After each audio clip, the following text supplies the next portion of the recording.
j'ai été à la CGT, donc voilà, je le sais. C'est hyper déprimant, c'est pas les affiches de propagande de la révolution bolchevique où tu vois des mecs, c'est comme d'ailleurs les nationaux-socialistes, il n'y a pas de prolétaires gras. Les mecs, ils sont comme ça, les affiches nazies et les affiches communistes, c'est les mêmes. Hein. Les mecs, c'est des Grecs. Hein. Voilà. Et après, tu vois la réalité de terrain, c'est autre chose. Donc voilà, je te dis, c'est pénible à entendre parce que c'est comme un vieux qui te dit t'es un petit con, il y a un problème d'âge, mais je te dis, fais gaffe, parce que voilà. Mais si je suis ailleurs quelque part, c'est que j'ai fait assez gaffe quand même. Oui, oui, bien sûr, j'en ai conscience. Je te dis fais gaffe. Et dans ces manifs, là, et ça veut pas dire renonce, trahis, ça veut pas dire du tout ça, parce que les mecs justement, je te disais aujourd'hui, les pires révolutionnaires de 68, c'est tous ceux aujourd'hui qui sont à la droite de la droite. Hein. Les BHL, je te dis, ils voulaient... Moi, les mecs m'ont raconté, parce que je connais des vrais communistes de l'époque qui sont pratiquement clochards aujourd'hui, qui étaient des militants durs, qui étaient des profs, etc., des sacrifiés. Moi, j'ai vu Kluskar crever, hein, comme une merde. Hein. Attention, il a fini à Gaillac, etc. J'ai vu Pagani, j'ai vu des mecs comme ça, j'en ai vu, hein, des vieux profs communistes purs et durs, etc., qui ont fini limite clodo, tu vois ce que je veux dire. Et ces mecs, ils te racontaient que Bernard-Henri Lévy empêchait les mecs qui étaient encartés au PC d'accéder à la cantine universitaire en les traitant de déviationnistes et de déviationnistes petits bourgeois. Bernard-Henri Lévy, tu vois. Je veux dire, ça te relativise tout ça, tu vois, c'est tout. Voilà. Et malheureusement, plus on sait de choses sur le passé, voilà, plus on peut, voilà, parce qu'on reproduit les erreurs, c'est dommage, tu vois. Tu vois, on reproduit les erreurs. Et il s'est passé des choses quand même, il s'est passé des choses. On n'a pas juste produit le livre qui s'appelle Le Capital, il s'est passé après toute l'histoire révolutionnaire, la prise de pouvoir, l'URSS, les pays satellites, l'histoire du Parti communiste français, les oppositions communistes aux communistes avec la 4e internationale. Tout ça, il faut l'étudier sans concession avec les outils marxistes, tu vois. Voilà.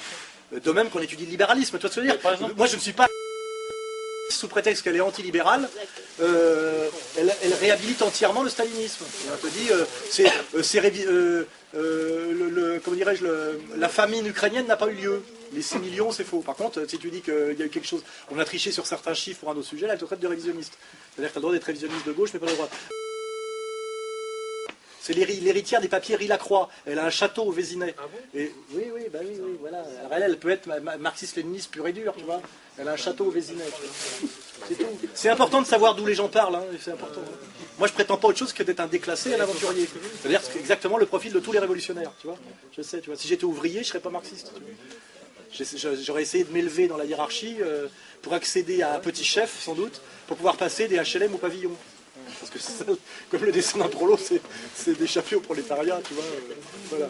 Par exemple, tu as déjà lu Jean-Jacques Marie sur Kronstadt, par exemple, c'est une question très précise, mais par exemple, ce genre de lecture, par exemple, tu dis ça, mais sur la question de la critique de, par exemple, tu as cité la 4e internationale, mais toute cette critique a déjà été faite sur l'effondrement de, par exemple, moi je dis, les trotskistes, a été fait très bien, mais à les trotskistes, ils l'ont déjà dit, c'est-à-dire en disant qu'en 60, dans les années 60, comme il y a une immigration massive et qu'il n'y a pas une politique d'assimilation parallèlement à la libéralisation et l'Union européenne, on préparait dès les années 60, ils en avaient déjà conscience, de la destruction de la France, avec aussi le fait que le projet de Gaulle d'avoir une Europe c'est très bien, mais quand tu parles de ça, tu dis pas la même chose que Bernard Thibault. Je sais que excuse-moi, je suis d'accord tout à fait avec ça. Comme il s'appelle le secrétaire général du Parti communiste français, M. Georges Marchais, a écrit sa lettre au recteur de la mosquée de Paris pour dire l'immigration devient un problème, etc. C'est-à-dire qu'il a été marxiste jusqu'au bout, donc anti-immigrationniste, tu vois. Tu la connais cette lettre de Marchais, voilà. Et ben il a explosé. Il a été liquidé et on a mis en place la clique à Robert Rue et Marie-Georges Buffet. C'est-à-dire ils ont cessé de parler de rapport de classe et de rapport capital-travail. Ils ont parlé des jeunes, des femmes et de l'homosexualité. Et par contre, ils ont fait monter le Front National pour que la question de l'immigration devienne une question du racisme et d'antiracisme. Et non plus une question et non plus une question de rapport de classe. Ben, c'est ça le pouvoir politique. Et Georges Marchais, il a fini avec Yvonne dans son pavillon comme un con. Tu vois, voilà. Il a été éjecté le lendemain de Montigny-les-Cormeilles et de la lettre au recteur, etc. Parce qu'il a essayé de rester communiste jusqu'au bout. Tu vois, voilà. Et tous les connards qui étaient pour l'immigrationnisme au nom du différentialisme culturel, etc., se faisaient passer pour des mecs de gauche, lui pour un gros beauf stalinien raciste, alors qu'il défendait objectivement les intérêts du travail contre le capital. Voilà. L'intérêt, on est d'accord là-dessus. Donc l'intérêt, effectivement, c'est de connaître ça, de le faire savoir. Mais moi, je ne vendrai jamais du catéchisme marxiste-léniniste de premier niveau à des gens, parce que je pense que c'est de l'escroquerie, et c'est de l'escroquerie de domination. Tu vois, je le sais parce que j'ai vu aussi comment on encartait les gens à la CGT, ouvrier à l'époque, etc. Voilà, c'est l'ouvrier est un petit soldat du syndicat, et donc il est exploité par le patron et par le syndicat, mais bon, parfois ça peut lui rapporter, parce que grâce au syndicat, il peut avoir des augmentations de salaire. Mais le patronat est d'accord avec les augmentations de salaire, parce qu'il faut que le mec qui consomme, du moment que son salaire est converti en consommation, puisque de toute façon il va consommer ce qu'il produit lui-même dans la propre usine avec l'extorsion de la plus-value. Donc je vois pas en quoi la discussion sur l'augmentation de salaire est un problème pour le patronat. Tu fais de temps en temps du keynésianisme et de temps de l'anti-keynésianisme. Tant que tu es sur la discussion de l'augmentation de salaire, tu gênes absolument pas le monde bourgeois, tu vois ce que je veux dire, hein, puisque c'est toujours un problème, production-consommation. Voilà. Or que je sache, qu'est-ce que consomme le prolétaire? Il consomme ce qu'il produit en dernière instance. Et ce qu'il produit, c'est ce qui est vendu quoi par la bourgeoisie, enfin je veux dire par le capital, tu vois. Il y a une chanson très belle du folklore américain là qui se dit j'achète... Enfin, une chanson très jolie qui dit ouais, tout ce que je touche par mon salaire, je l'achète à la boutique de boutique de l'entreprise, tu sais, voilà, parce que ça peut même fonctionner carrément en vase clos, quoi. Voilà. Donc c'est pour ça que moi ce qui m'intéresse aujourd'hui, c'est effectivement comment on a réduit le combat révolutionnaire qui était une alternative radicale au monde bourgeois à la discussion sur l'augmentation de salaire. Ça, c'est une vraie stratégie, comme on amène un boxeur dans le coin, de réduire progressivement la gauche à cette pure question, tu vois. Ce qui ne veut pas dire d'ailleurs que la question salariale est secondaire, parce que ça serait une réaction de bourgeois. Parce qu'effectivement, les mecs dans la précarité ont leur problème immédiat, en dehors de l'écologie, ils n'ont rien à foutre, hein, de la, je sais pas quoi, la gouvernance mondiale dont ils n'ont rien à foutre, c'est une petite augmentation salariale. Mais tu vois, c'est pour ça que c'est infiniment complexe, parce que finalement, quand tu dis la bourgeoisie nous a baisés parce qu'elle a réduit le combat révolutionnaire à l'augmentation de salaire, le premier mec qui te dit hey, toi, tu arrête tes espèces de bobos, t'as pas de problème de revenus, moi, mon premier truc, c'est l'augmentation de salaire, c'est l'OS1 que tu prends dans la gueule. Et c'est ça le génie de la domination politique. Parce que ton pire ennemi, ça devient celui que tu défends en premier, tu vois ce que je veux dire?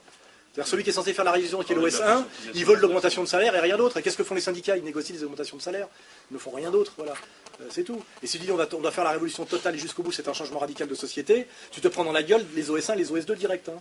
Bien sûr, après c'est... ben voilà. Et tu intéresses, par contre, tu intéresses une certaine bourgeoisie et celui qui va t'inviter à dîner, c'est le patron de l'entreprise. Parce que lui, poétiquement, tu l'intéresses à table.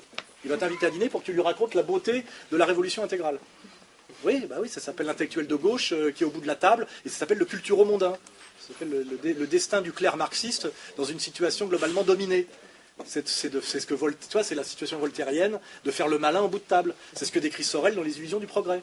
Où les encyclopédistes, qui sont la matrice de la révolution, sont payés par les nobles pour animer les dîners, parce que le débat encyclopédiste est bien plus intéressant que la scolastique catholique, qui est misérable d'un point de vue intellectuel.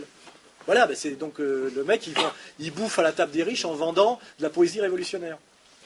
Voilà, bon, ben, et finalement, ben, il fait ce qu'il peut. C'est ce que je veux dire. Il défend sa croûte, il survit. Il va peut-être former un révolutionnaire qui sera le fils du patron, comme dans Cher Papa, cinéma italien, ou un espion, tu vois, un mec d'Oxford qui deviendra espion soviétique. Enfin, tu vois, on peut imaginer tous les alibis. Mais je veux dire, la complexité, qui n'est pas d'ailleurs le non-sens, hein, attention, hein, moi je crois ni l'indéterminisme, l'effet papillon c'est des conneries, et tout ça j'y crois pas. Mais la complexité, il faut vraiment ne jamais y renoncer, tu vois, la multiplicité des déterminations, voilà, etc. Les mecs qui t'expliquent tout par la lutte des classes, ou tout par l'idéologie, ou tout par ça, ils se trompent systématiquement. Voilà. Et le problème c'est comment articuler tout ça, comment produire la critique la plus fine de la société actuelle et comment essayer, parce qu'on est quand même en dernière instance dans une situation objective. Pourquoi on est là aujourd'hui? Parce qu'on est dans une société très riche, où la richesse est très mal partagée, qui a un très haut niveau de culture, mais en même temps où la culture n'est plus nulle part, un très haut niveau de technique qui n'est pratiquement qui ne sert qu'à l'aliénation. On a une souffrance objective parce que ça ne nous suffit pas, alors que si on était des purs animaux-machines, ça devrait nous plaire très bien. Et donc, finalement, en dernière instance, pour essayer que la vie soit pas trop triste, eh ben, on joue avec ce qui nous reste, qui est la virtuosité du logos. C'est-à-dire, effectivement, là, qu'est-ce que je fais? Ben, j'étale ma culture et ma maîtrise dialectique. Et bon, bah, ça fait une espèce de spectacle. On aurait pu déjà aller se coucher. Il est 7h15. Ça va faire une bonne vidéo. Ça peut faire une vidéo. Enfin voilà, il faut avoir conscience. Il faut être humble. Voilà, moi j'ai l'arrogance de l'humble et l'humilité de l'arrogant. Je sais très bien d'instance que je suis en train de parler à 20 mecs et peut-être qu'il y a une fille qui va arriver de coucher avec moi. On sait jamais. C'est la peine, ça. Oui, non, mais voilà, mais osons dire tout ça. Tu vois ce que je veux dire? Osons le dire. Parce qu'une fois que c'est dit, au moins, c'est beaucoup plus sain.